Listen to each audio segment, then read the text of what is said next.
Praise lord, హల్లెలూయా. దేవుని నామానికి స్తోత్రాలు. మీ అందరికీ నా వందనాలు తెలియజేస్తున్నాను. జ్యోతిర్మయ విత్ జీసస్ యూట్యూబ్ ఛానల్ ద్వారా మీ అందరూ కూడాను ఈ యొక్క మొట్టమొదటి పునరుద్ధాన ఆరాధనలో ఏకీభవిస్తున్నటువంటి మీ అందరికీ ప్రేమపూర్వక వందనాలు తెలియజేస్తున్నాను. హల్లెలూయా. గడిచిన 5 మాసాలు ఆయన కృపా రెక్కల క్రింద, క్షేమకరమైనటువంటి రెక్కల క్రింద మనల్ని, మన కుటుంబాలని ఎంతగానో భద్రపరిచి కాచి కాపాడినటువంటి గొప్ప దేవుడు.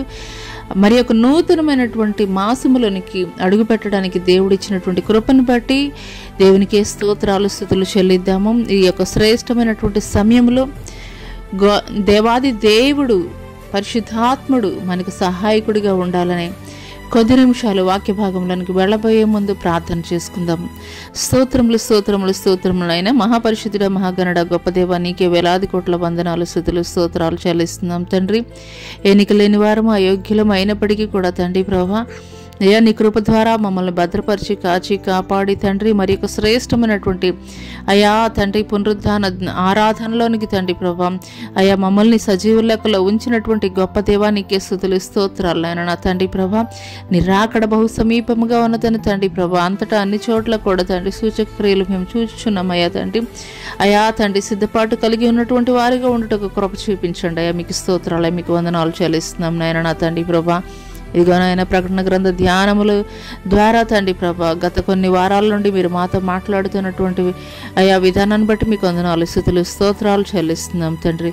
అయ్యా ఎక్కువ ఉదయకాల సమయంలో కూడా తండ్రి ప్రభా, అయ్యా మీ కృపగలిగినటువంటి హస్తము తండ్రి ప్రభా మాపై ఉంచి తండ్రి ప్రభా, మీ గంభీర స్వరము తండ్రి ప్రభా, అయ్యా స్వరంతోటి మీరు మాట్లాడి తండ్రి ప్రభా, అయ్యా కూడిన ప్రతి బిడ్డతో నాతో కూడా మీరే మాట్లాడి మీ నామానికి సమస్త మహిమ ఘనత తెలియజేస్తున్న జరుడైన యేసు అతి పుణ్య పరిశుద్ధ నామములో అడిగి వేడుకొనిచున్నాం తండ్రి, ఆమెన్. ప్రైజ్ లార్డ్ అండి అందరికీ. Praise Lord. దేవుని నామం పేరిట వందనాలు తెలియజేస్తున్నాను. మరి గత కొన్ని వారాల నుండి కూడాను మరి 7 సంఘాల గురించి ప్రకటన గ్రంథ ధ్యానాలను మనం చేస్తూ ఉన్నాము. 7 సంఘాలని గురించి తెలుసుకుని ఉన్నాము. అయితే ఈరోజు 7 ముద్రలను గురించి అయితే కనుక మనం తెలుసుకుందాము. 7 ముద్రల్లో మొదటి ముద్రని గురించి పరిశుద్ధాత్మ దేవుడు మనకి తెలియపరుస్తూ ఉండగా, మనం వినగలిగినటువంటి చెవులు, గ్రహించగలిగినటువంటి హృదయాన్ని కలిగి ఉండి దేవుని వాక్కులకే ఎదురు చూచేటువంటి వారముగా అయితే కనుక మనం ఉందాము. హల్లెలూయా. ప్రకటన గ్రంథము పరిశుద్ధ గ్రంథంలో నుండి ప్రకటన గ్రంథము 6వ అధ్యాయము 1-2 వచనాలు అయితే గనక ఈరోజు వాక్య ధ్యానంగా చూసుకుందాము. హల్లెలూయా.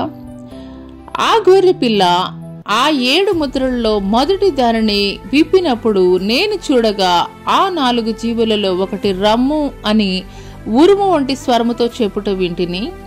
మరియు నేను చూడగా ఇదిగో ఒక తెల్లని గుర్రము కనబడెను. దాని మీద ఒకడు విల్లు పట్టుకుని కూర్చుండి ఉండును. అతనికి ఒక కిరీటం ఇయ్యబడెను. అతడు జయించుటకు బయలు వెళ్ళెను. హల్లెలూయా. ఈ కొద్ది మాటలు దేవుడు మనందరి వినికిడిలో ఆశీర్వాదకరముగా పంచి ఇచ్చునుగాక. ఆమెన్. ఇక్కడ 7 ముద్రలు మరి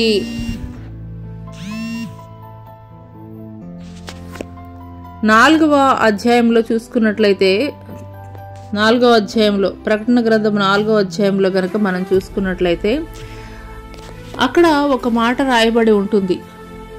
అపోస్తలుడైనటువంటి యోహాను గారు ఆయనకి చూపించినటువంటి దర్శనంలో ఆయన ఈ రీతిగా అయితే గనక మాట్లాడుతున్నారు. 5వ అధ్యాయంలో అండి, ప్రకటన గ్రంథం 5వ అధ్యాయంలో, మరియు లోపటను వెలుపటను వ్రాత కలిగి 7 ముద్రలు గట్టిగా వేసి ఉన్న ఒక గ్రంథము సింహాసనం మందు ఆసీనుడయుండు వాని కుడి చేత చూచితిని. మరియు దాని ముద్రలు తీసే ఆ గ్రంథం విప్పుటకు యోగ్యుడవడని బలిష్ఠుడైన ఒక దేవదూత బిగ్గరగా ప్రచురింపగా చూచితిని. అయితే పరలోకమందు గాని, భూమి మీద గాని, భూమి కింద గాని ఆ గ్రంథం ఇప్పటికైనను చూచుడికైనను ఎవనికి శక్తి లేకపోయినా ఆ గ్రంథం ఇప్పటికైనను చూచుడికైన యోగ్యుడెవడను కనబడినందున నేను బహుగా ఏడ్చుచుండగా ఆ పెద్దలలో ఒకడు ఏడవకము, ఇదిగో దావీదుకు చిగురైన యూదాగోత్రపు సింహము 7 ముద్రలను తీసి ఆ గ్రంథము విప్పుటకై జయము పొందినని నాతో చెప్పాను. హల్లెలూయా. హల్లెలూయా. ఇక్కడ సీల్ వేయబడినటువంటి 7 ముద్రలు కలిగినటువంటి లోపట బయట కూడాను మరి ముద్రలు వేయబడినటువంటి ఒక గ్రంథం అయితే గనక ఉన్నది. ఆ 7 ముద్రలు కలిగినటువంటి ఆ యొక్క గ్రంథాన్ని విప్పడానికి శక్తి కలిగినటువంటి వారు, మరి అధికారం కలిగినటువంటి వారు పైన మరి ఆకాశం మంది కానీ భూమి మీద కానీ కూడా ఎవరు కూడా లేరు. ఆ గ్రంథాన్ని విప్పేవారు ఎవరు అని చెప్పి అపోస్తలుడు అయినటువంటి యోహాను ఆయన కలవరపడుతున్నటువంటి సమయంలో అక్కడ ఉన్నటువంటి పెద్దల్లో ఒకరు యోహానుతోటి మాట్లాడుతున్నారు. నువ్వైతే గనక కలవరపడద్దు, ఇదిగో దావీదుకు చిగురైనటువంటి యూదా గోత్రపు సింహము 7 ముద్రలను తీసి ఆ గ్రంథం విప్పుటకై జయము పొందినని నాతో చెప్పాను. హల్లెలూయా, హల్లెలూయా. దావీదు యొక్క చిగురు అయినటువంటి యూదా గోత్రపు సింహము ఎవరనంటే గనక మనం నమ్ముకున్నటువంటి ప్రభు అయినటువంటి యేసు క్రీస్తు వారు. హల్లెలూయా. ఆయనకి మాత్రమే సర్వాధికారములు కలిగి ఉన్నటువంటి వాడు. సర్వాధికారాలు కలిగి ఉన్నటువంటి వారు ఎవరు అనంటే గనక యూదా గోత్రపు కొదమ సింహమైనటువంటి యేసు క్రీస్తు ప్రభుల వారు. మరి అందులో ఉన్నటువంటి ముద్రలు ఒక్కొక్కటి మరి ఆయన విప్పుతున్నప్పుడు మరి కలిగినటువంటి సందర్భాలని ఈరోజైతే గనక మొదటి సందర్భాన్ని అయితే గనక మనం తెలుసుకుందాము. హల్లెలూయా. ఆ గొర్రెపిల్ల ఆ 7 ముద్రలలో మొదటి దాన్ని విప్పినప్పుడు నేను చూడగా ఆ 4 జీవులలో ఒకటి రమ్ము అని ఉరుము వంటి స్వరముతో చెప్పుట వింటిని. రమ్ము అని ఆ యొక్క 4 జీవులలో మరి ఒకటి గట్టిగా పిలిచినప్పుడు ఎవరిని పిలిచారనంటే గనక యోహాన్ని. ఉరుము వంటి స్వరముతో చెప్పుట వింటిని. మరియు నేను చూడగా ఇదిగో ఒక తెల్లని గుర్రము కనబడెను. దాని మీద ఒకడు విల్లు పట్టుకుని కూర్చుండి ఉండెను. అతనికి కిరీటం ఇయ్యబడెను. అతడు జయించుటకు బయలు వెళ్ళెను. హల్లెలూయా. మరి సాధారణంగా ఇక్కడ మనం చూసుకున్నట్లయితే కనుక ఒక తెల్లని గుర్రం కనిపిస్తుంది. దాని మీద మరి ఒక వ్యక్తి ఉన్నాడు. అతని చేతిలో విల్లు ఉన్నది. మరి అతనికి కిరీటం ఇయ్యబడి ఉన్నది. మరి అతను చేసేది ఏంటంటే జయించటానికి బయలు వెళ్ళినటువంటి వ్యక్తిగానైతే గనక మనం ఇక్కడ చూస్తున్నాం. హల్లెలూయా. మరి మనం చూసుకున్నట్లయితే గనక పరిశుద్ధ గ్రంథంలో అనేక సార్లు తెలుపు అనే దానికి సాదృశ్యం ఏంటంటే పరిశుద్ధత, పవిత్రత, మరి నిష్కల్మషము, ఇలాగూ అంటే ప్యూరిటీ గురించి అయితే గనక తెలియజేస్తుంది. తెలుపు అనేది దేనికి సూచిస్తుంది అనంటే గనక పరిశుద్ధతని సూచిస్తూ ఉంటుంది. ఆ యొక్క తెలుపు రంగు కలిగినటువంటి వస్త్రములు ధరించుకున్నటువంటి వ్యక్తి ఎవరు అనంటే గనక యేసుక్రీస్తు ప్రభుల వారు అని చెప్పేసి సాధారణంగా మనం అనుకుంటాం. లేదు, తెలుపు వేసుకున్నటువంటి ఎవరైనా ఒక దైవ సేవకుల్ని ఎవరైనా ఒకరిని చూసినప్పుడు వాళ్ళు మరి ప్రతిష్ఠించబడినటువంటి వారు, ప్రత్యేకింపబడినటువంటి వారు అని చెప్పేసి మనం అనుకుంటూ ఉంటాం. అదే రీతిగా ఇక్కడ మరి మొదటి ముద్ర విప్పినప్పుడు తెల్లని గుర్రము కనబడెను. దాని మీద ఒకడు విల్లు పట్టుకుని కూర్చుండి ఉండెను. అతడికి కిరీటం ఇయ్యబడెను. హల్లెలూయా, హల్లెలూయా. అతనికి ఏమి ఇవ్వబడింది అంటే కిరీటం ఇవ్వబడింది. అంటే ఇక్కడ అథారిటీకి సూచనగా ఉన్నది, ఒక అథారిటీకి సూచనగా ఉన్నది. అతడు జయించుటకు బయలు వెళ్ళను అంటే జయిస్తూనే ఉన్నాడు, ఇంకా జయించడానికి కూడా వెళుతూ ఉన్నాడు అనేటువంటి విషయం అయితే గనక మనకి తెలియజేయబడుతుంది. హల్లెలూయా. మరి మత్తయి సువార్తలో 24వ అధ్యాయంలో గనక మనం చూసుకున్నట్లయితే మత్తయి సువార్త ఒకసారి చూద్దామండి. మత్తయి సువార్త 24వ అధ్యాయంలో గనక మనం చూసుకున్నట్లయితే యేసుక్రీస్తు ప్రభుల వారి శిష్యులు అడుగుతారు, అయ్యా నీ రాకడకు ఈ యొక్క యుగ సమాప్తికి సూచనలు ఏమిటి అని ఆయన శిష్యులు అడిగినప్పుడు ఆయన చెప్తున్నారు. మరి నీ రాకడకు మత్తయి సువార్త 24వ అధ్యాయం 3వ వచనం నుండి చూసుకున్నట్లయితే ఆయన ఒలీవల కొండ మీద కూర్చుండి ఉండినప్పుడు శిష్యులు ఆయన యొద్దకు ఏకాంతముగా వచ్చి ఇవి ఎప్పుడు జరుగును, నీ రాకడకును ఈ యుగ సమాప్తికి సూచనలేమి మాతో చెప్పమనగా యేసు వారితో ఇట్లెను, ఎవడును మిమ్మల్ని మోసపరచకుండా చూచుకొనుడి. అనేకులు నా పేరిట వచ్చి నేనే క్రీస్తు అని చెప్పి పలువురిని మోసపరిచెదరు. హల్లెలూయా. ఇక్కడ క్లియర్గా దేవుడు మాట్లాడుతున్నారండి. నేనే క్రీస్తు అని చెప్పి మరి అంత్య దినములలో నా రాకడ సమయంలో అనేకులు రాబోతున్నారు. కాబట్టి మిమ్మల్ని ఎవ్వరు కూడాను మోసపరచకుండా మీరైతే కనుక జాగ్రత్త పడండి అని దేవుడే ఆనాడు 2000 సంవత్సరాల క్రితమే దేవుడు తెలియజేశాడు. ఆయన శిష్యులు అడిగినటువంటి ప్రశ్నకి దేవుడే సమాధానాన్ని ఇచ్చాడు. అదే రీతిగా ఇక్కడ ఉన్నటువంటి వ్యక్తిని కనుక మనం చూసుకున్నట్లయితే మరి అంత్యక్రీస్తు అని అయితే కనుక మనం చెప్పవచ్చు. అంటే క్రీస్తు వ్యతిరేకి, లేదంటే కనుక అంత్యక్రీస్తు. దేవుడు ఏదైతే లక్షణాలు కలిగి ఉంటారో అని చెప్పాడో ఎగ్జాక్ట్గా అదే లక్షణాలను అయితే కనుక మనము ఇక్కడ చూస్తున్నాం. మరి తెల్లటి గుర్రము, తెల్లని మరి వస్త్రాలు కూడాను ధరించుకున్నటువంటి వ్యక్తికి అయితే గనక ఇక్కడ ఈ యొక్క వ్యక్తి కనిపిస్తున్నాడు. అంటే మనం ఏమనుకుంటాము, నిజంగా తెల్లటి గుర్రం మీద వస్తున్నాడు అని అంటే గనక అతని శాంతికి సమాధానానికి మరి అధిపతిగా ఉన్నాడేమో అని చెప్పేసి మనం అనుకుంటాము. కానీ ఇక్కడ ఉన్నటువంటి ఈ యొక్క తెల్లటి గుర్రం మీద వచ్చేటువంటి వ్యక్తి చేతిలో ఏమున్నదండి? విల్లు ఉన్నది. శాంతి పరిచేవాడు, ఒక శాంతి దూతగా వచ్చేటువంటి వ్యక్తి చేతిలో ఏమైనా అతను మారణాయుధాలు కానీ ఏమైనా మరి తీసుకుని వస్తారండి? ఖచ్చితంగా అయితే కనుక రారు. కానీ ఇక్కడ ఉన్నటువంటి వ్యక్తి చేతిలో ఏమున్నది అని అంటే కనుక ఒక విల్లు ఉన్నది. ఒక విల్లు పట్టుకుని ఉన్నాడు అని చెప్పేసి తెలియచేయబడుతుంది. అంటే అతను శాంతికి సమాధానానికి కర్త అయితే కనుక కాదు అనేటువంటి విషయం అయితే కనుక మనకి బయలుపరచబడుతుంది. మనం ఈ యొక్క అంత్యకాల దినాల్లో యేసుక్రీస్తు ప్రభుల వారే చెప్పారు, అనేక మంది నా పేరిట మరి వచ్చి మిమ్మల్ని మోసపరచబోతున్నారు, కాబట్టి మీరు వేరియేషన్ తెలుసుకోండి, కాబట్టి మీరు మోసపోవద్దు అని చెప్పేసి దేవుడు మనకి తెలియపరుస్తున్నాడు. అసలు క్రీస్తుకి అంత్యక్రీస్తుకి వ్యత్యాసం ఏంటి?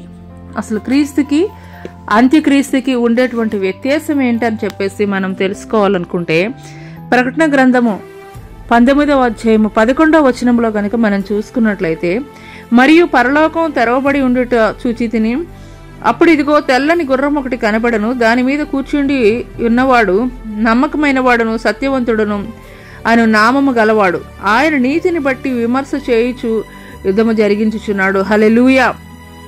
ఇక్కడ కూడా ఒక తెల్లని గుర్రము ఒకటి కనిపించింది. దాని మీద కూర్చున్నటువంటి వ్యక్తి ఏ రీతిగా ఉన్నాడంటే అతని యొక్క గుణగణాలను ఇక్కడ తెలియజేస్తున్నారు. నమ్మకమైనటువంటి వాడు సత్యవంతుడు. నమ్మకమైనటువంటి వాడు సత్యవంతుడు. ఈ యొక్క లక్షణాలు ఎవరికి ఉన్నాయి అని అంటే కనుక మన ప్రభువు అయినటువంటి యేసు క్రీస్తు వారికి ఈ యొక్క లక్షణాలు ఉన్నాయి. అయితే ఇక్కడ ఆ విధమైనటువంటి లక్షణాలు ఏమీ కూడా అయితే కనుక మనం చూడట్లేదు. ఇక్కడ రాయబడినటువంటి ఇక్కడ 6వ అధ్యాయంలో రాయబడినటువంటి వ్యక్తికి అటువంటి గుణగణాలు, అటువంటి లక్షణాలు అయితే కనుక ఏమీ ఉన్నట్లుగా అయితే కనుక మనకి కనిపించడం లేదు. కాబట్టి మనం వ్యత్యాసం అనేది గ్రహించుకునేటువంటి వారముగా ఉండాలి. అంత మాత్రమే కాదు, అతను ఏ రీతిగా ఆయన యుద్ధం చేస్తాడంటే మరి ఆయన నీతిని బట్టి విమర్శ చేయుచు యుద్ధం జరిగించున్నాడు.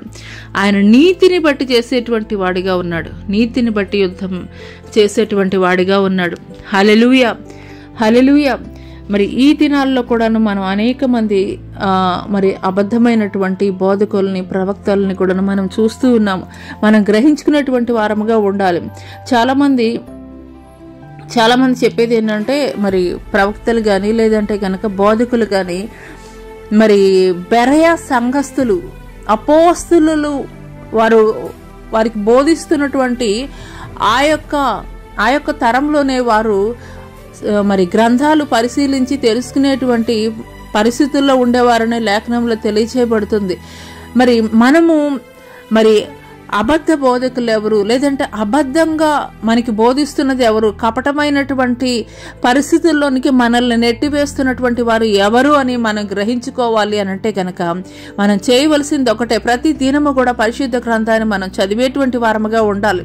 ప్రతి దినము కూడాను గ్రంథాలని ఆనాడు బెరయా సంఘస్థులు ఏ రీతిగా వారు పరిశీలించారో మరి అపోస్తలులైనటువంటి వారు బోధిస్తున్నప్పటికీ కూడాను వారు ఏ రీతిగా పరిశీలన చేశారో, పరిశీలనగా వారు తెలుసుకొనగలిగారో అదే రీతిగా మరి ఎక్కువగా మనము ఈ యొక్క గ్రంథాన్ని ధ్యానం చేయవలసిన అటువంటి వారముగా ఉన్నాం. ఎందుకొరకు అని అంటే కనుక అనేక మంది ఏ రీతిగా ఉన్నారు అని అంటే కనుక, నేటి సమాజంలో ఏ రీతిగా ఉన్నారు అని అంటే కనుక, మరి విశ్వాసులు ఎక్కడ చెదిరిపోతారో, విశ్వాసులు ఎక్కడ మరి సంఘాలకి రాకుండా మానివేస్తారో అని చెప్పేసి హితబోధ వినిపించేటువంటి బోధకులు అనేక మందిని మనం చూస్తూ ఉన్నాం. హల్లెలూయా, హల్లెలూయా.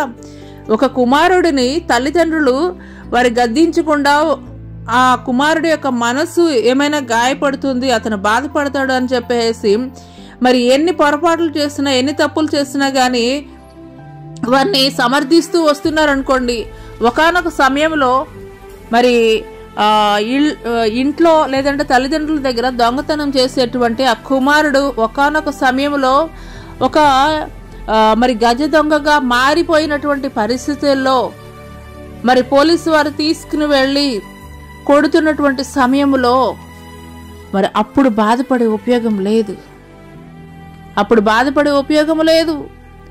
హల్లెలూయా. నేటి తరమైనటువంటి విశ్వాసులకి కూడాను మరి బెత్తము, వాక్యమైనటువంటి బెత్తము ఖచ్చితంగా వాడవలసిందే.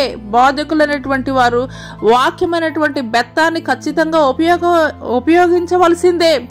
ఎందుకొరకు అని అంటే కనుక అది వారి మేలు కొరకే, అది వారి క్షేమము కొరకే. హల్లెలూయా. ఏక ఉదయకాల సమయంలో పరిశుద్ధాత్మ దేవుడు మనతోటి తెలియజేస్తున్నారు. హిత బోధకి చెవులు యొగ్గొద్దు అని చెప్పేసి దేవుడు తెలియజేస్తున్నాడు. హల్లెలూయా. దురద చెవులు కలిగి వారికి ఇష్టమైనటువంటి బోధకులను వారే ఏర్పరచుకుంటున్నారని లోకం మరి వాక్యం అయితే గనక తెలియజేస్తుంది. హల్లెలూయా. అటువంటిది వాక్యం అని అయితే గనక దేవుడు చెప్పడం లేదు కదండి. వాక్యం ఏం చేస్తుందండి? గద్దిస్తుంది, హెచ్చరిస్తుంది, ఆదరిస్తుంది, బలపరుస్తుంది. చాకలి వాని సబ్బు, మరి కంసాలి వాని మరి కొలిమిలో ఏ రీతిగా అది కాల్చివేయబడుతుందో, ఒక అగ్నిలాగా ఉంటుందో, కంసాలివాని అగ్నిలాగా ఏ రీతిగా ఉంటుందో అదే రీతిగా దేవుని వాక్యం అనేది కూడా ఉండాలని చెప్పేసి దేవాది దేవుడు తెలియజేస్తున్నాడు. ఆ రీతిగా తెలియజేయబడినప్పుడే నువ్వు నిజమైనటువంటి బోధ ఏది, అబద్ధమైనటువంటి బోధ ఏది అనేది నువ్వు గుర్తించగలిగేటువంటి స్థితిలో ఉంటావు. అంత మాత్రమే కాదు, ప్రతి దినము కూడా మనం పరిశుద్ధ గ్రంథాన్ని మనము ఎరిగి ఉండేటువంటి వారముగా ఉండాలి. ప్రతి దినము మనం ధ్యానించేటువంటి వారముగా ఉండాలి. ఇక్కడ క్రీస్తుకి, అంత్యక్రీస్తుకి లేదంటే అబద్ధ క్రీస్తుకి ఉన్నటువంటి వ్యత్యాసం అయితే కనుక తెలియజేయబడింది. అక్కడ మరి 6వ అధ్యాయంలో చూసుకున్నట్లయితే ప్రకటన గ్రంథంలో ఆ యొక్క అంత్యక్రీస్తు లేదంటే క్రీస్తు వ్యతిరేకి అనేటువంటి వ్యక్తి కూడాను తెల్లటి గుర్రం మీదే వస్తున్నాడు. మరి ఇక్కడ 19వ అధ్యాయం, ప్రకటన గ్రంథం 19వ అధ్యాయంలో చూస్తున్నటువంటి మరి వ్యక్తి కూడాను తెల్లటి గుర్రం మీదే వస్తున్నారు. మరి ఆయన అయితే కనుక నమ్మకమైనటువంటి వాడు, సత్యవంతుడు అని నామము కలిగినటువంటి వాడు అని యేసుక్రీస్తు ప్రభులు వారిని గురించి తెలియజేయబడుతుంది. హల్లెలూయా, హల్లెలూయా. కాబట్టి ఏది నిజమైనటువంటి బోధో, ఏది అబద్ధమైనటువంటి బోధో అని ఎరిగి ఉండవలసినటువంటి బాధ్యత, మరి ఆ భారం అనేది మన మీదే ఉన్నది. ఎందుకంటే రేపటి రోజున నీవు నమ్మినటువంటి లేదంటే గనక ఆ యొక్క సంఘ కాపరి నీకు మధ్యవర్తిగా అయితే గనక నిలబడడు. మరి ఎప్పుడైతే దేవుని ఎదుట నీవు నిలబడినప్పుడు ఏ మధ్యవర్తి కూడా అక్కడ నిలబడ్డు. నువ్వు చేసినటువంటి పొరపాట్లను బట్టి, నువ్వు చేసినటువంటి అవిధేయమైనటువంటి కార్యములను బట్టి నీవే లెక్క అప్పచెప్పవలసి ఉంటుంది. హల్లెలూయా. కాబట్టి ఎవరెవరో వస్తారు లేదంటే ఎవరెవరో మనకి మధ్యవర్తిత్వం చేస్తారు అని అనుకోవడం అనేది ఒక భ్రమ అని మాత్రమే మరి ఇక్కడ దేవుడైతే కనుక తెలియజేస్తున్నాడు. కాబట్టి ఎవరి నిమిత్తం వారే ఉత్తరవాదులు, ఎవరు కూడా మధ్యలో అయితే గనక ఉత్తరవాదులు ఉండరండి. ఎవరి నిమిత్తం, నా నిమిత్తం నేనే, మరి ఎవరైతే వింటున్నారో వారి నిమిత్తం వారే ఉత్తరవాదులుగా ఉంటారు. హల్లెలూయా. ఎవరు కూడాను, ఏ ఒక్క వ్యక్తి కూడాను మనల్ని ప్రొటెక్ట్ చేయలేడు ఏ ఒక్క వ్యక్తి కూడాను. మరి ఒక ధనికుడు లాజరు ఒక స్టోరీనే కనుక మనం విన్నట్లయితే కనుక ఆ ధనికుడు అక్కడ ప్రార్థన చేస్తూ ఉంటాడు, అయ్యా నేను దశంభాగాలు ఇచ్చాను, మరి సంఘంలో ఏది జరిగినా కానీ నేను ఘనముగా నేను నీకు కానుకలు ఇచ్చాను, అవి చేశాను ఇవి చేశాను, వాళ్ళలాగా లేను వీళ్ళలాగా లేను అని అతిశయించుకుంటూ ప్రార్థన చేస్తుంటాడు. కానీ ఇక్కడ బయట ఉన్నటువంటి వ్యక్తి ఏ రీతిగా ఉంటాడండి, అయ్యా కనీసం నీ మొహం చూడడానికి కూడా నాకు యోగ్యత లేదయ్యా అని తల వంచుకుని విధేయత కలిగినటువంటి ప్రార్థన చేశాడు. కానీ ఒకానొక దినము వీరిద్దరూ మరణించారు. మరి లాజరు ఎక్కడ ఉన్నాడంటే అబ్రహాము రొమ్మును ఆనుకొని ఉన్నాడు. కానీ ఈ యొక్క ధనవంతుడు ఎక్కడ ఉన్నాడు అని అంటే గనక నరకాగ్ని గుండంలో ఉన్నాడు. ఆ యొక్క ధనవంతుడిని మరి ఆయన ప్రార్థన చేసేటప్పుడు చెప్పాడు కదా, అయ్యా నేను కానుకలు ఇస్తున్నాను, దశంభాగాలు ఇస్తున్నాను, అవి చేస్తున్నాను ఈ చేస్తున్నాను, సొసైటీలో నాకు ఒక విలువ ఉంది, చర్చిలో నాకు ఒక గౌరవం ఉన్నది అని చెప్పేసి అన్నాడు. కానీ అక్కడ ఆ పాస్టర్ గారు ఎవరు కూడాను అక్కడ అడ్డం పడలేకపోయాడు, నరకాగ్ని గుండానికి వెళ్లకుండా.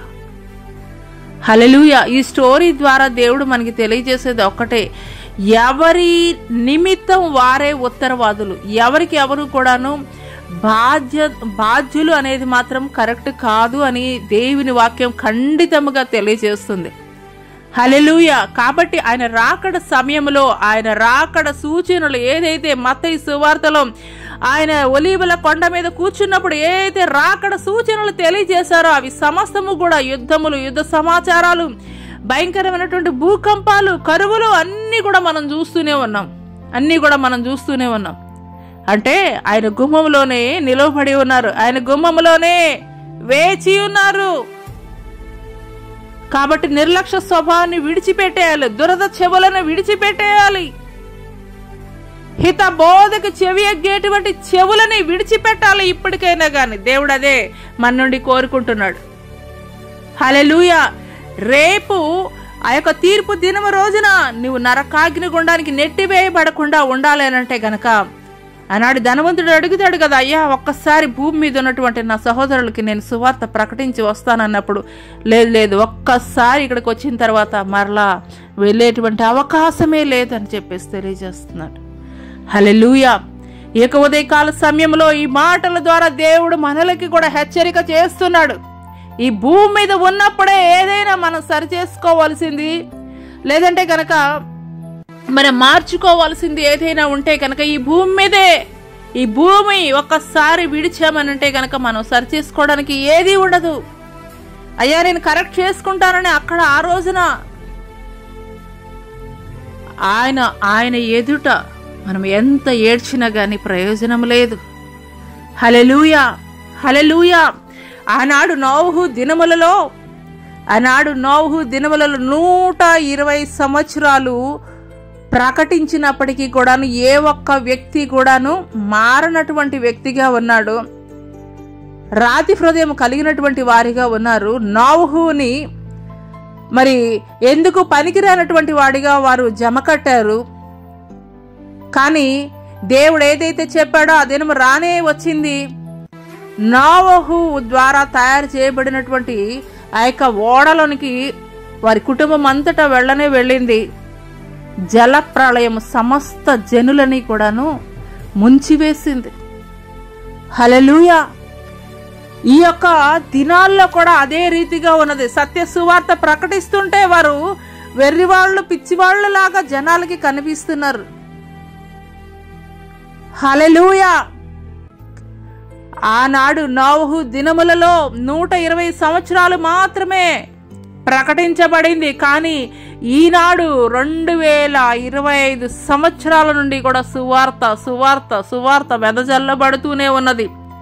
నాకు సువార్త అందలేదు, నాకు సువార్త తెలియదు అని చెప్పడానికి అవకాశం లేనట్లుగా టీవీల్లో కానీ యూట్యూబుల్లో కానీ ఎక్కడ చూసినా కానీ సువార్త విస్తారముగా వెదజల్లబడుతుంది. హల్లెలూయా. నిత్య నరకాగ్ని గుండం నుండి తప్పింపబడాలి, నిత్య జీవానికి చేర్చబడాలి అని అంటే గనక నేడే రక్షణ దినము, నేడే మిక్కిలి అనుకూలమైనటువంటి సమయం అని దేవుడు తెలియజేస్తున్నాడు. హల్లెలూయా. ఆ రోజున తప్పించేటువంటి వారు ఎవరు కూడా ఉండరు. ఆ రోజున తప్పించుకోవాలన్నా కానీ తప్పించుకోలేనటువంటి పరిస్థితి.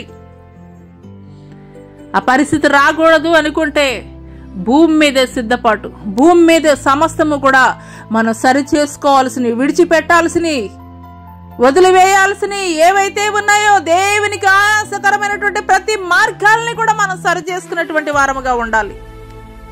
హల్లెలూయా, హల్లెలూయా.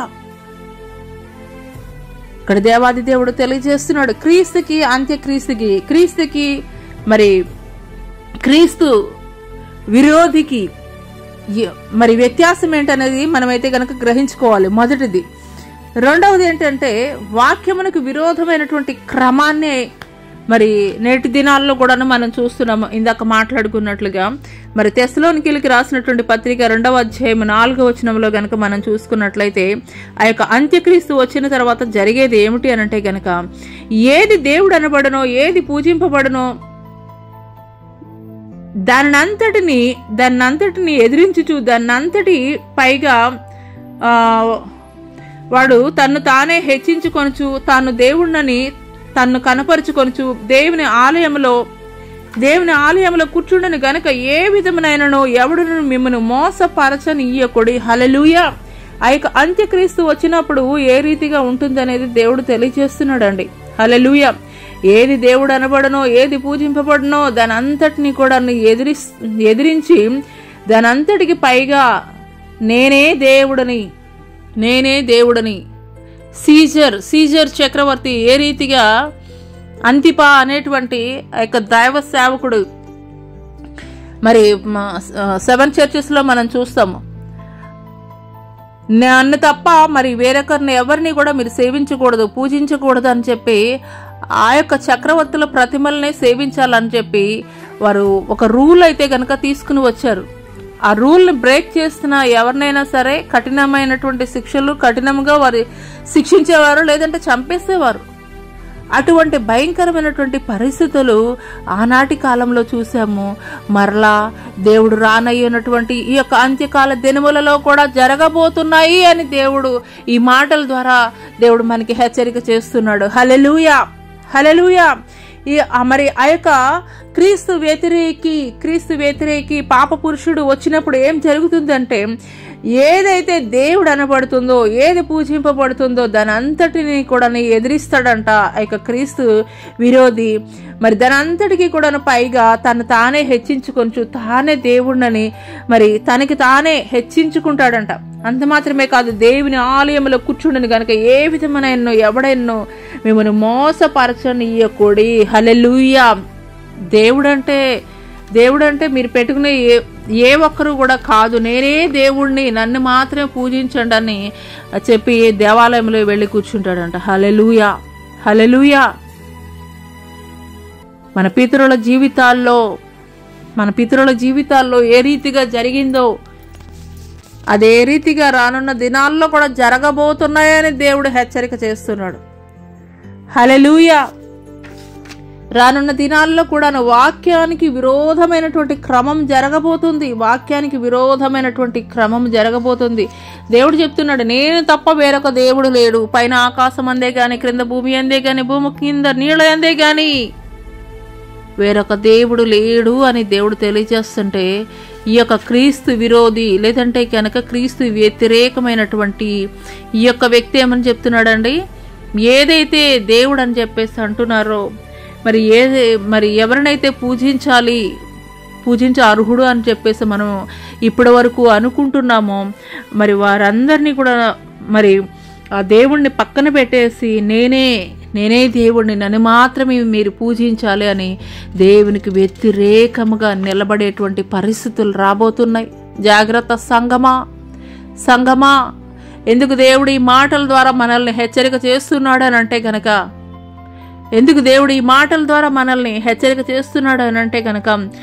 ఆది అపోస్తలుల కాలంలో ఏ రీతిగా జరిగిందో ఈ యొక్క అంత్యకాల దినములలో కూడా అదే రీతిగా జరగబోతుంది. కాబట్టి మనం యథార్థత కలిగినటువంటి వారముగా ఉండాలి, దేవునికి విధేయత కలిగినటువంటి వారముగా ఉండాలి. ఏది సత్యమో, ఏది అసత్యమో, ఏది నిజమైనదో ఏది అబద్ధమో మనం ఎరిగేటువంటి వారముగా ఉండాలి. హల్లెలూయా. మనము మనుషుల్ని సంతోషపెట్టేటువంటి వారముగా ఉండాలని దేవుడు కోరుకోవట్లేదు, కానీ అది కష్టమైన, శ్రమైన, నిందైన, అవమానమైన ఏదైనా సరే దేవుని కొరకు నిలబడేటువంటి వారముగా ఉండాలని దేవుడు ఈ యొక్క మాటల ద్వారా మనతోటి మాట్లాడుతున్నారు. హల్లెలూయా. ఈ యొక్క అంత్యక్రీస్తు మరి ఏ రీతిగా మరి వచ్చినప్పుడు జరిగేటువంటి పరిస్థితులు ఏమిటి అని అంటే గనక దేవుడు మనకి హెచ్చరిక చేస్తున్నాడు. మరి మూడో విషయము, మొదటి యోహాను పత్రిక 2వ అధ్యాయం 18వ వచనంలో, చిన్నపిల్లలారా ఇది కడవరి గడియ, క్రీస్తు విరోధి వచ్చినని వింటిరి కదా, ఇప్పుడు అనేకులైన క్రీస్తు విరోధులు బయలుదేరి ఉన్నారు, ఇది కడవరి గడియ అని దీని చేత తెలుసుకొనుచున్నాము. హల్లెలూయా. హల్లెలూయా. దేవుడు, పరిశుద్ధాత్మ దేవుడు మనతోటి మాట్లాడుతున్నారండి. చిన్న పిల్లలారా ఇది కడవరి గడియ, క్రీస్తు విరోధి వచ్చినని వింటిరి కదా, ఇప్పుడును అనేకులైన క్రీస్తు విరోధులు బయలుదేరి ఉన్నారు. నేడు చూడట్లేదండి, అనేక మంది, చాలా మంది మరి అనేక కంట్రీస్లో కూడాను నేనే నిజమైనటువంటి దేవుడిని, మెస్సయ్యని అని చెప్పేసి అదే రకమైనటువంటి పోలికలు కలిగినటువంటి వారు, లేదంటే కనుక తన తామే హెచ్చించుకుంటూ నేనే మెస్సయ్యని, నేను వచ్చానని చెప్పేసి అనేక చోట్ల ప్రపంచంలో మరి అనేక చోట్ల మనం చూస్తూ ఉన్నాం. వాళ్ళే రిప్రజెంట్ చేసుకుంటున్నారు దేవుని యొక్క ప్రతినిధులుగా. అయితే వీరందరూ కాదు, కానీ మరి అంత్యకాల దినములలో ఒక వ్యక్తి వస్తారు. అతను ఎవరు అనంటే కనుక క్రీస్తు విరోధి. ఇప్పుడు అనేక మందికి కనిపిస్తూ ఉండవచ్చు నేనే మెస్సియా అని చెప్పేసి, కానీ మరి ఆయన రాకడ సమీపముగా ఉన్నటువంటి దినములలో ఫైనల్ మరి క్రీస్తు విరోధి రాబోతున్నాడు. కాబట్టి ఈ పరిస్థితులన్నీ కూడా మీరు చూస్తున్నప్పుడు, జరుగుతున్నప్పుడు మీరు తెలుసుకోవాల్సింది ఏమిటి అని అంటే గనక ఇది కడవరి గడియ అని మీరు తెలుసుకోండి అని చెప్పేసి దేవుడు తెలియజేస్తున్నాడు. హల్లెలూయా. నేడు ఆ పరిస్థితులన్నీ మనం చూస్తున్నాము. లోకంలో అనేక చోట్ల నేనే నిజమైనటువంటి మెస్సియాని అని చెప్పేసి వాళ్ళే రిప్రజెంట్ చేసుకుంటున్నారు దేవుని ప్రతినిధులుగా. మరి ఇలాంటి పరిస్థితులు మనం చూస్తున్నప్పుడు మనము తలంచవలసింది, సిద్ధపాటు కలగవలసింది, మనం యోచన చేయవలసింది ఏంటనంటే కనుక కడవరి గడియల్లో అయితే కనుక మనం ఉన్నాము. దేవుడు చెప్పినటువంటి ప్రతి పరిస్థితులను కూడా మనం చూస్తున్నాము. కాబట్టి కడవరి గడియల్లో మరీ ముఖ్యముగా అన్నమాట, ఇంకను మనలో బలహీనతలు ఏమైనా ఉంటే కనుక తీసివేసుకొని ఆయన రాకడ కొరకు మనం ఎదురు చూచేటువంటి వారముగా ఉండాలని దేవాది దేవుడు తెలియజేస్తున్నాడు. హల్లెలూయా. మరి నాలుగవ మాట, ఈ యొక్క అంత్యక్రీస్తుని గురించి తెలుసుకోవాలి అని అంటే కనుక 2వ తెస్సలోనికీయులకు రాసినటువంటి పత్రిక 2వ అధ్యాయం 9-10 వచనాలు కనుక మనం చూసుకున్నట్లయితే, నశించున్న వారు తాము రక్షింపబడుటకై సత్య విషయమైన ప్రేమను అవలంబింపకపోయిరి కనుక వారి రాక అబద్ధ విషయమైన సమస్త బలముతోనూ, నానా విధములైన సూచక్రియలతోనూ, మహత్కార్యములతోనూ, దుర్నీతిని పుట్టించు సమస్త మోసముతోనూ నశించున్న వారితో సాతాను కనబర్చు బలమును అనుసరించి ఉండును. హల్లెలూయా. హల్లెలూయా. వీరందరూ ఎవరు అనంటే కనుక దేవుడు ఇక్కడ తెలియజేస్తున్నారండి. వీరందరూ ఎవరు అనంటే కనుక నశించుచున్న వారు తాము రక్షింపబడుటకై, అంటే దేవుని వాక్యాన్ని పెడచెవని పెట్టేసేటువంటి వారు ఏం చేస్తారంట, రక్షింపబడుటకై సత్య విషయమైన ప్రేమను అవలంబింపకపోయిరి గనుక, సత్య విషయమైనటువంటి ప్రేమను అంటే దేవుని యొక్క వాక్యాన్ని అవలంబింపకపోయిరి గనుక వారి రాక అబద్ధ విషయమైన సమస్త బలముతోనూ, నానా విధములైన సూచక క్రియలతోనూ, మహత్కార్యములతోనూ, దుర్నీతిని పుట్టించు సమస్త మోసముతోనూ, నశించుచున్న వారితోనూ సాతాను కనబరుచు బలమును అనుసరించి ఉండును. హల్లెలూయా. అంటే నేటి దినాల్లో మనం చూస్తూ ఉన్నాం, చాలామంది మేము మిరాకిల్స్ జరిగిస్తున్నాము, లేదంటే కనుక చాలామంది మేము ప్రాఫిట్స్ అని చెప్పేసి చెప్పే వాళ్ళు కూడా చాలామంది ఉన్నారు. ఇందులో ఎంతమంది నిజమైనటువంటి వారు, ఎంతమంది అబద్ధీకులు అనేటువంటి విషయాన్ని అయితే కనుక మనం గ్రహించుకోవాలి. మరి మన మధ్య ఒక స్థలానికి నేను వెళ్ళినప్పుడు అక్కడ హల్లెలూయా ఏది సత్యమైందో ఏది అసత్యమైనదో మనం ప్రతి విషయం కూడా దేవుని యొద్ద కనిపెట్టి మనం ఎదురు చూసి తెలుసుకున్నటువంటి వారముగా ఉండాలి. ఎందుకొరకనంటే కనుక మనం ఇంతకుముందు కాలంలో మనం కేవలం వస్తువులు మాత్రమే చూసేవాళ్ళం, ఒరిజినల్ డూప్లికేట్ అని. లేదంటే కనుక కరెన్సీని చూసేవాళ్ళం, మరి ఒరిజినల్ మరి డూప్లికేట్. కానీ ఇప్పుడు పరిస్థితులు ఏ రీతిగా ఉన్నాయనంటే కనుక మనుషులు కూడా ఒరిజినల్ డూప్లికేట్స్ అయిపోయారండి. హల్లెలూయా హల్లెలూయా. సత్యమేదో అసత్యమేదో గ్రహించుకోలేనటువంటి ఒక భ్రాంతిలోనికి తీసుకుని వెళ్ళిపోతున్నారు. ఆనాడు ఫరో రాజు ఎదుట మోషే కర్ర వేశాడు. అదే రీతిగా మరి ఫరో పిలిచినటువంటి వారు మాంత్రిక శక్తి కలిగినటువంటి వారు కూడా కర్రలు వేశారు. మోషే కర్ర పాముగా మారింది, వారు వేసినటువంటి కర్రలు కూడా పాములుగా మారిపోయినాయి. కానీ అదే రీతిగా మరి ఎవరు సత్యమైనటువంటి వారు ఎవరు అసత్యమైనటువంటి వారు అనేది మనం తెలుసుకోవాలి అని అంటే కనుక ప్రతి దినము కూడా పరిశుద్ధ గ్రంథాన్ని మనం చదివేటువంటి వారముగా ఉండాలి.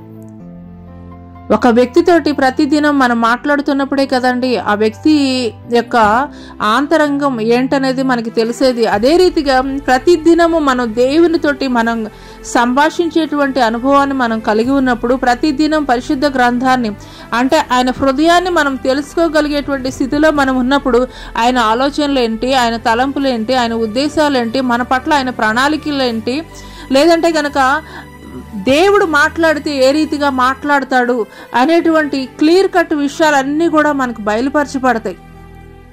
అదే దేవునితోటి మనకి సహవాసం లేదనుకోండి, ఏ వ్యక్తి చెప్పినా కానీ మనం నమ్మేసేటువంటి వారముగా ఉంటాం. ఇది నిజమే కదా, ఇది నిజమే కదా అని చెప్పేసి నిజమే అన్నట్లుగానే ఉంటుంది. నిజానికి అబద్ధానికి పెద్ద వ్యత్యాసం ఏమి ఉండదండి. నిజానికి అబద్ధానికి పెద్ద వ్యత్యాసం ఏముండదు. ఇప్పుడు ఒరిజినల్ 500 నోటుకి డూప్లికేట్ 500 నోటుకి వ్యత్యాసం చూసుకుంటే పెద్దగా వ్యత్యాసం ఏమీ ఉండదు. కానీ అది చేత్తో పట్టుకున్నప్పుడు తడిమినప్పుడు ఆ వ్యత్యాసం తెలుస్తుంది.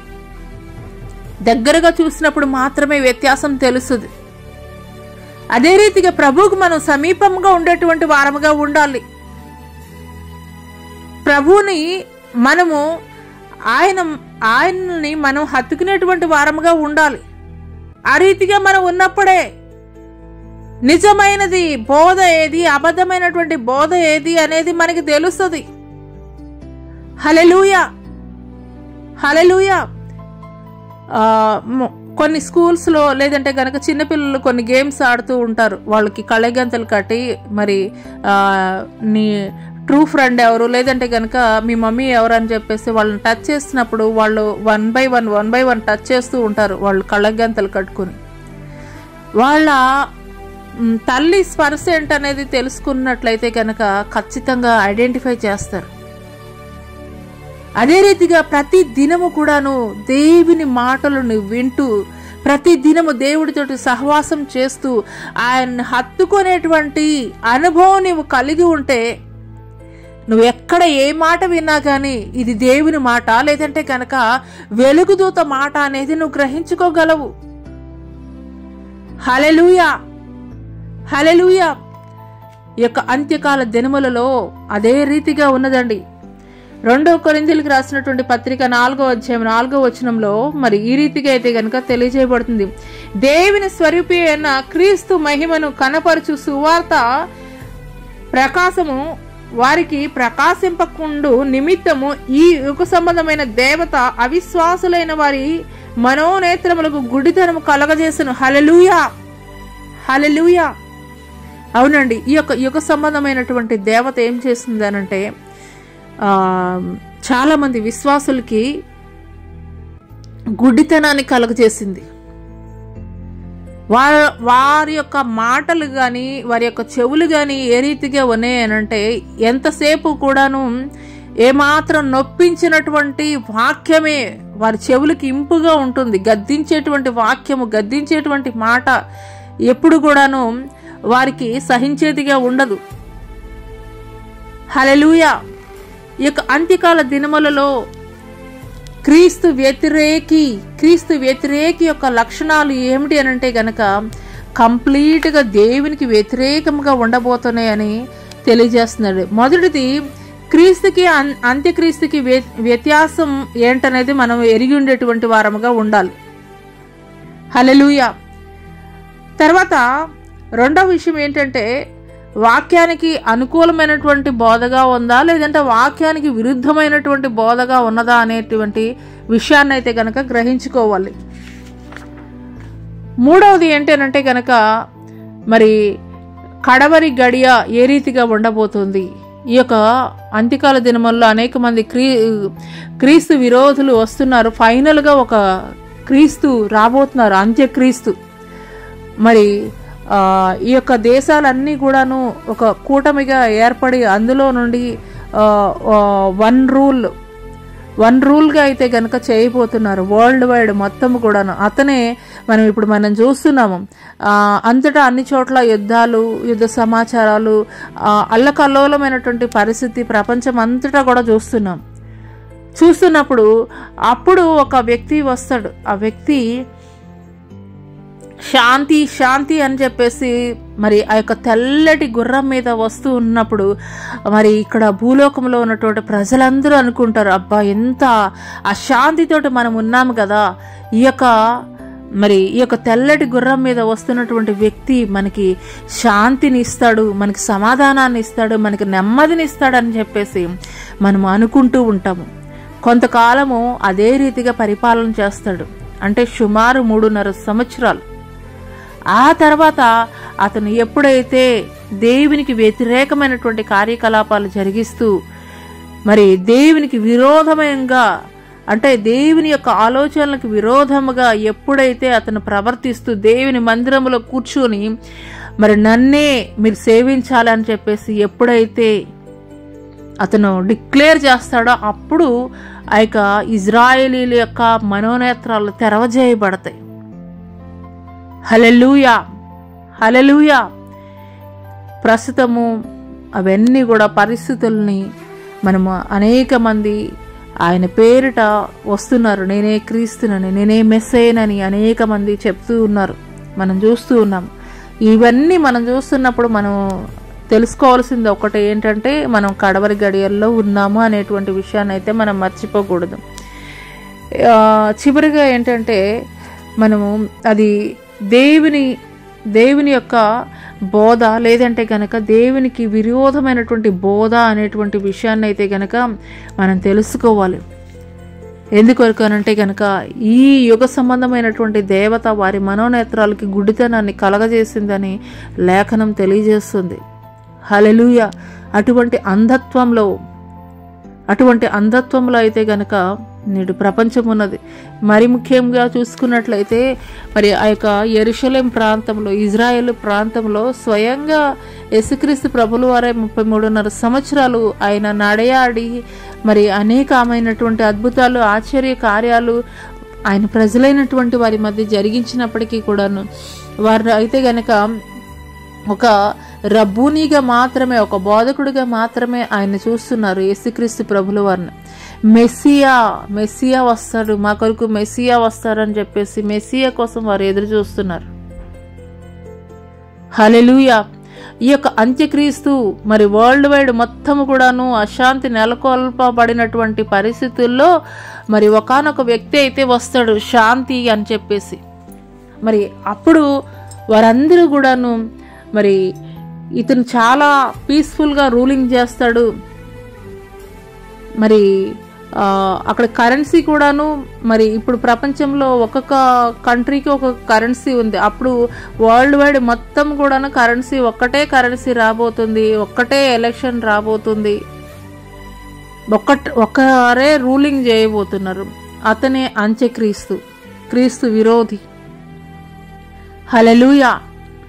మరి ప్రపంచ దేశాలు కూడాను మరి వాటన్నిటి వైపు కూడాను ఇప్పుడు నేడు ప్రపంచాల్లో చూస్తుంటే అనేక చోట్ల యుద్ధాలు చూస్తున్నాము, యుద్ధ వాతావరణాలు చూస్తున్నాము. ఎందుకోసము ఇవన్నీ అనంటే కనుక దేవుని యొక్క ప్రణాళిక ఉన్నది.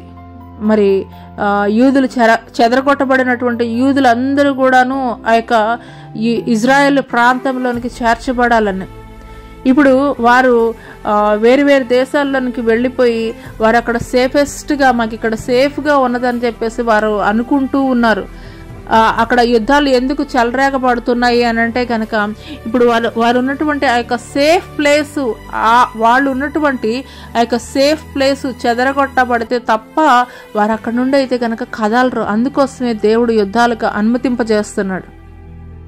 హల్లెలూయా, హల్లెలూయా. మరి ఇవన్నీ చూసినటువంటి మీదట ఒక్కటే అర్థమవుతున్నటువంటి విషయం ఏంటంటే, దేవుడు ఆ యొక్క ఒలీవల కొండ మీద ఏదైతే చెప్పారో అవన్నీ కూడా సమస్తము కూడా జరుగుతూనే ఉన్నాయి. అంటే కడవరి గడియలో మనం ఉన్నాము అనేటువంటి విషయం అయితే కనుక బయలుపరచబడుతుంది. కాబట్టి దేవుడు తెలియజేస్తున్నాడు, నేడే రక్షణ దినము, నేడే మిక్కిలి అనుకూలమైనటువంటి సమయం అని దేవుడు తెలియజేస్తున్నప్పుడు ఇంకా రక్షింపబడినటువంటి వారు, లేదంటే వాయిదాలు వేస్తున్నటువంటి వారు, లేదంటే కనుక ఇంకా ఏవేవో సాకులు చెప్తూ పోస్ట్ పోన్ చేస్తున్నటువంటి వారు ఎవరైనా ఉన్నట్లయితే కనుక మరి దయచేసి దేవుని నామం పేరట నేను ఒకటే మీకు చెప్పేది, మరి ఆయన రాకడ సమీపంగా ఉన్నది. కడవరి గడియల్లో మనం ఉన్నాము. ఆయన గుమ్మములోనే వేచి ఉన్నాడు. ఏ క్షణమో ఏ గడియో తెలియదు. ఆయన రాకడ ఒకటే. మనం ఇక్కడ కన్ను మూస్తే ఖచ్చితంగా ఆ యొక్క పరలోక పట్టణంలో ఉండాలి, ఆయన రాజ్యంలో ఉండాలి. ఆయన రాకడ ముందు జరిగినా మన పోకడ ముందు జరిగినా ఏది ఏమైనప్పటికీ కూడా ఒక్కటే నిరీక్షణ క్రైస్తవుడికి ఏంటంటే పరలోక రాజ్యంలో శాశ్వతంగా అక్కడ మనం జీవితం కొనసాగింపబడాలని. మరి అట్టి కృప దేవుడు మనందరికీ దయచేయనుగాక. ఆమేన్. ప్రార్థన చేసుకుందామండి. స్తోత్రములు స్తోత్రములు స్తోత్రములు అయినా మహాపరిశుద్ధుడ మహాగణుడ గొప్ప దేవానికి వేలాది కోట్ల వందనాలు స్తుతులు స్తోత్రాలు చెల్లిస్తున్నాం తండ్రి.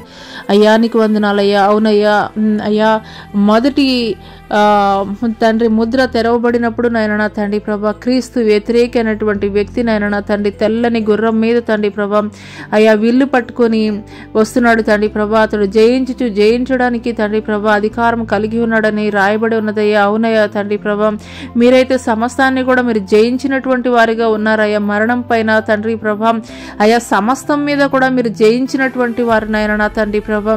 కానీ తండ్రి ప్రభా అంత్యక్రీస్తు తండ్రి ప్రభా మిమ్మల్ని పోలి నాయన నా తండ్రి ప్రభా అయా జనులని తండ్రి ప్రభా అయ్యా తండ్రి మోసపరచు నిమిత్తము తండ్రి ప్రభా వచ్చి చూడగా తండ్రి ప్రభా ప్రతి ఒక్కరు మనోనేత్రాలు తండ్రి ప్రభా తెరవ చేయబడినట్లు కృప చూపించండి అయ్యా తండ్రి ప్రభా.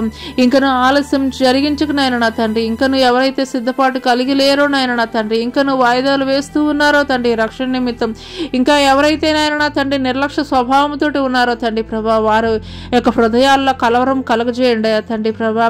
అయ్యా తొందరపాటు కలగజేయండి, సిద్ధపాటు కలగజేయండి అయ్యా తండ్రి ప్రభా. అయ్యా కడవరి గడియలో ఉన్నామన్నటువంటి విషయం తండ్రి ప్రభా వారు తండ్రి అయ్యా వారు ఎరుగునట్లు కృప చూపించండి అయ్యా. మీకు స్తోత్రాలయ్యా. అయ్యా మా ఆశ మా నిరీక్షణ తండ్రి ప్రభా ఒక్కటే నాయన నా తండ్రి ప్రభా. అయ్యా ఏ రీతిగానే తండ్రి ప్రభా అయ్యా మేము కూడా నాయన తండ్రి ప్రభా అయ్యా మీరు చూపించినటువంటి మార్గాల్లో నడవాలని తండ్రి ప్రభా. అయ్యా తండ్రి మీరు మాట్లాడుతున్నారు కదయ్యా, నేను జయించి నా తండ్రితో కూడా సింహాసనం మందు కూర్చుండున్న ప్రకారము జయించువానికి నా సింహాసనం మందు ఆసీనుడైనటువంటి భాగ్యాన్ని నేను ఇస్తానని. అవునయ్యా తండ్రి ప్రభా అట్టి కృపను మాకు దయచేయండి అయ్యా. మీకు స్తోత్రాలు అయ్యా. జయించడానికి తండ్రి ప్రభా అయ్యా కృప చూపించండి అయ్యా. మీకు స్తోత్రాలు అయ్యా. మీకు వందనాలు చెల్లిస్తున్నాం తండ్రి.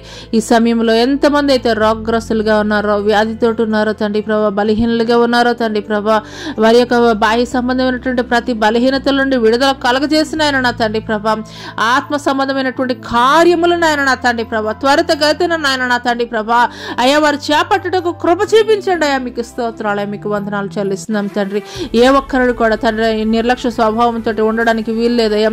ఏ ఒక్కరు కూడా నాయన నా తండ్రి వాయిదాలు వేసేటువంటి తత్వంతో ఉండకూడదు నాయన నా తండ్రి ప్రభా. అయ్యా వడివడిగా నీ యొక్క రక్షణ మార్గం వైపు అడుగులు వేయడానికి తండ్రి ప్రభా వారు పరిగెత్తినట్లు కృప చూపించమని అయ్యా. నీ రాకడ ఆలస్యమైతే నీ చిత్తమైతే మరి ఒక మారి తండ్రి ప్రభా ఈ రీతిగా తండ్రిని స్తుతించడానికి, మహింపట్టడానికి, గణపట్టడానికి కృప చూపించమని నజరుడైన యేసు అతి పుణ్య పరిశుద్ధ నామములో అడిగి వేడుకొనుచున్నాం ప్రియ పరలోకపు తండ్రి. ఆమేన్.